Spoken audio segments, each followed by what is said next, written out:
Assalamualaikum warahmatullahi wabarakatuh. Selamat pagi dan salam sejahtera untuk kita semua.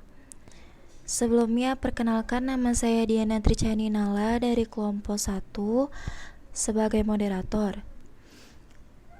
Hari ini kami akan membahas tentang pengantar kurva ISLM. Kepada Ibu dosen pengampu Ibu Anggia Sekar Putri SEMM dan teman-teman yang menyaksikan video ini, semoga presentasi dari kami bermanfaat untuk kita semua. Baiklah, saya ingin memperkenalkan anggota dari kelompok 1. Pertama, Diana Tricani Nala dengan saya sendiri. Kedua, Oji Akbar. Ketiga, Aulia Arista Hasanah. Keempat, Kusma Tumi. Kelima, Meta Melisa. Keenam, Rosa Eka Putri. Ketujuh, Seli Apelia. Kedelapan, Dea Afriani. Kesembilan, Syakila Levia Putri Adinda. Pengantar kurva ISLM. Kurva ISLM merupakan gabungan kurva IS dan LM yang menunjukkan relasi antara tingkat suku bunga R dengan income Y dan mempresentasikan berbagai kombinasi equilibrium di pasar barang dan pasar uang. Model ISLM menjelaskan bahwa kondisi keseimbangan ekonomi akan tercapai bila pasar barang jasa dan pasar uang secara simultan berada dalam keadaan keseimbangan. Asumsi-asumsi yang mendasari model ISLM merupakan kombinasi asumsi-asumsi model klasik dan Keynes. Asumsi klasik yang digunakan adalah pasar akan senantiasa berada dalam keseimbangan. Sedangkan asumsi Keynes yang digunakan adalah uang sebagai alat transaksi dan spekulasi. Rinciannya adalah sebagai berikut. 1. Permintaan sama dengan penawaran, S sama dengan D. 2. Berlaku hukum Walras, di mana dalam perekonomian terdapat sejumlah N pasar dan sebanyak N dikurang 1 pasar telah berada dalam keseimbangan. Maka pasar ke N niscaya telah mencapai keseimbangan. 3. Fungsi uang sebagai alat transaksi dan spekulasi. MD sama dengan MT ditambah MSP. 4. Di mana MD sama dengan total permintaan uang. 5. MT, permintaan uang untuk transaksi. 6. MSP, permintaan uang untuk spekulasi. 7. Perekonomian adalah perekonomian tertutup. Y sama dengan C ditambah S. 8. Model komparatif statis. Analisis yang dilakukan adalah perubahan dari satu keseimbangan ke kondisi keseimbangan lainnya. Keseimbangan di pasar barang. Pasar barang adalah pasar di mana semua barang dan jasa yang diproduksi oleh suatu negara dan dalam jangka waktu tertentu. Permintaan dalam pasar barang merupakan agregasi dari semua permintaan akan barang dan jasa di dalam negeri. Sementara yang menjadi penawarannya adalah semua barang dan jasa yang diproduksi dalam negeri. Kurva IS menyatakan hubungan antara tingkat bunga dan tingkat pendapatan yang muncul di pasar barang dan jasa. Kurva IS juga menyatakan investasi dan tabungan. Kurva keseimbangan IS, hubungan antara tingkat bunga dengan pendapatan nasional keseimbangan mempunyai slope negatif, hubungan terbalik. Artinya, pada waktu tingkat bunga meningkat, maka pendapatan nasional keseimbangan akan menurun. Dan sebaliknya, pada waktu tingkat bunga turun, maka pendapatan nasional keseimbangan menjadi meningkat. Assalamualaikum warahmatullahi wabarakatuh. Baiklah, saya akan menjelaskan tentang dampak kebijakan fiskal terhadap keseimbangan pasar barang jasa.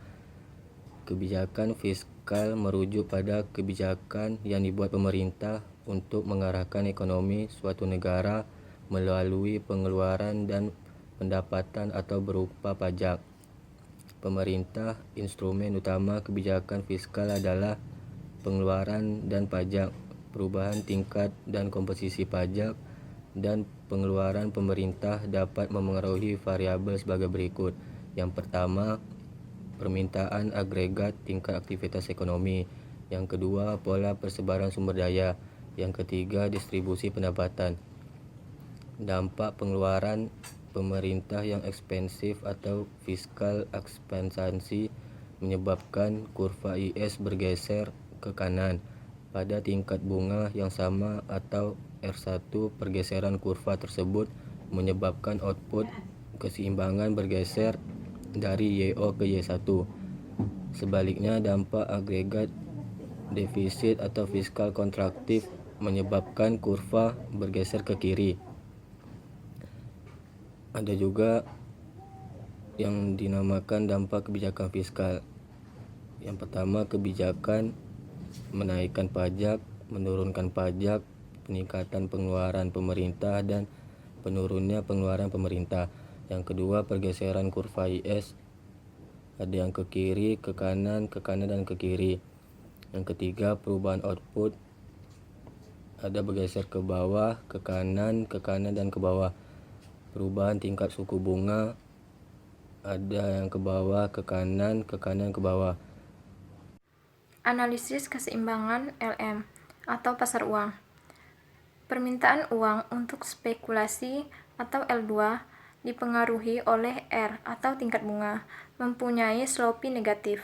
Semakin tinggi tingkat bunga, maka semakin rendah permintaan akan uang. Syarat keseimbangannya pasar uang sudah kita ketahui, yaitu bahwa jumlah permintaan uang sama dengan jumlah penawaran uang L1 dengan data sebagai berikut. LT sama dengan 0,25 Y, LJ sama dengan 0,15 Y, di mana LT adalah permintaan uang untuk transaksi, LJ adalah permintaan uang untuk berjaga-jaga.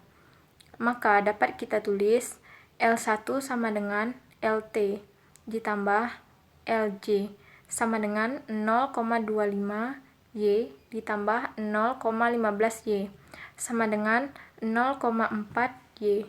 Jadi singkatnya L1 sama dengan 0,4 Y. Permintaan uang untuk spekulasi atau L2 dipengaruhi oleh R atau tingkat bunga, mempunyai slope negatif. Semakin tinggi tingkat bunga, maka semakin rendah permintaan akan uang. Selanjutnya,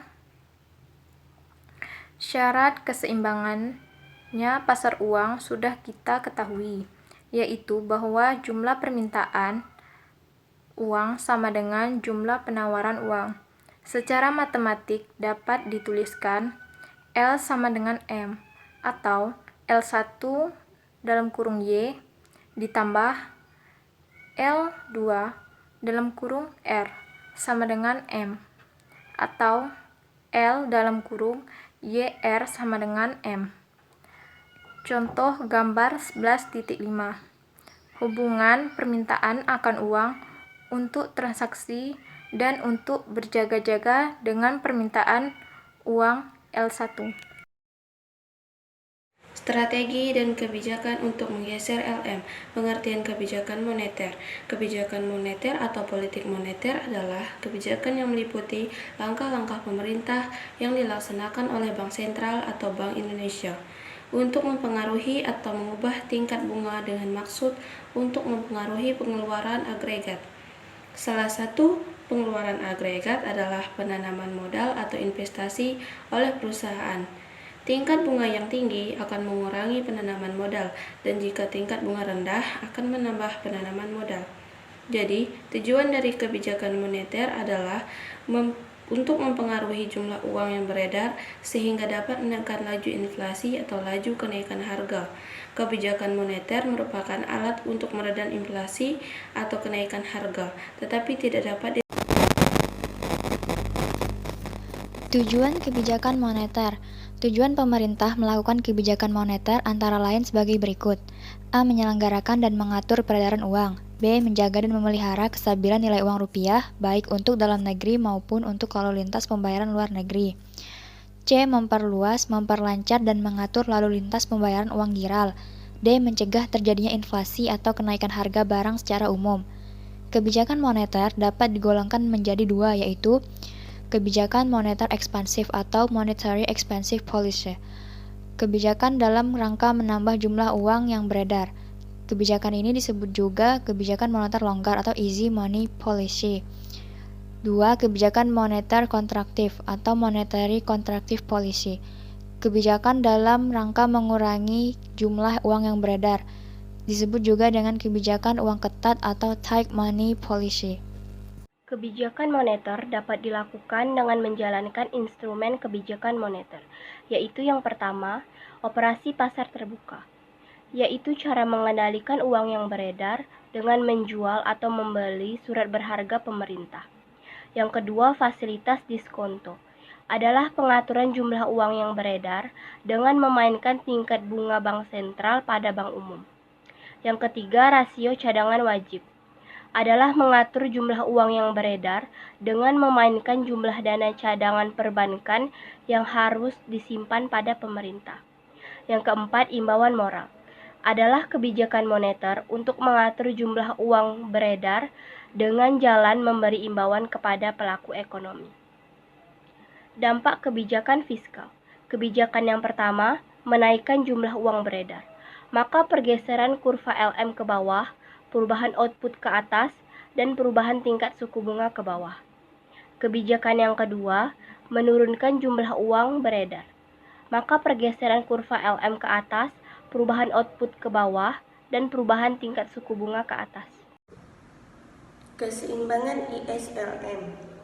Pada keseimbangan IS, hubungan tingkat bunga dengan pendapatan nasional, keseimbangan mempunyai slope negatif. Sedangkan pada keseimbangan LM mempunyai slope positif. Maka keseimbangan keduanya, IS-LM, adalah perpotongan kurva IS dan kurva LM dalam keseimbangan yang sama antara tingkat bunga dengan pendapatan nasional. Keseimbangan yang kemudian disebut keseimbangan umum IS-LM. Dapat kita ketahui secara singkat, ditunjukkan nilai-nilai keseimbangan variabel-variabel ekonomi endogen. Antara lain, OY berarti pendapatan nasional keseimbangan, OR berarti tingkat bunga keseimbangan, OL pengeluaran investasi keseimbangan, OS penabungan keseimbangan, OS besarnya sama dengan OL, dan yang terakhir OLT jumlah uang yang beredar dalam perekonomian yang dipakai oleh masyarakat untuk kebutuhan transaksi dan berjaga-jaga. Baiklah, sekian presentasi kami pada hari ini. Bagi teman-teman yang ingin bertanya, dipersilahkan.